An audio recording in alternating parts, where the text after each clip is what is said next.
GETTYHurricane Nate has hit land near the mouth of the Mississippi RiverA. Hurricane warning is in place from Grand Isle in the state of Louisiana to the Alabama-Florida border, according to the 7 p.m. Central Daylight Saving Time update from NOAA National Hurricane Center. The NHC has changed the warning for New Orleans and Lake Pontchartrain to a tropical storm warning.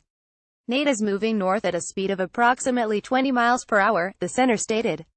The pervasive hurricane is predicted to pass over Mississippi, Alabama and Tennessee sometime before the end of Sunday. The NHC said this is a life-threatening situation. Persons located within these areas should take all necessary actions to protect life and property from rising water and the potential for other dangerous conditions. Promptly follow evacuation and other instructions from local officials, New Orleans Mayor Mitch Landrieu urged calm as the storm approaches. AFP GETTY NHC has changed the warning for New Orleans and Lake Pontchartrain to a tropical storm warning, said we have been through this many times. There is no need to panic, but he warned winds could cause significant power outages in the city, and bring storm surges of 6 to 9 feet.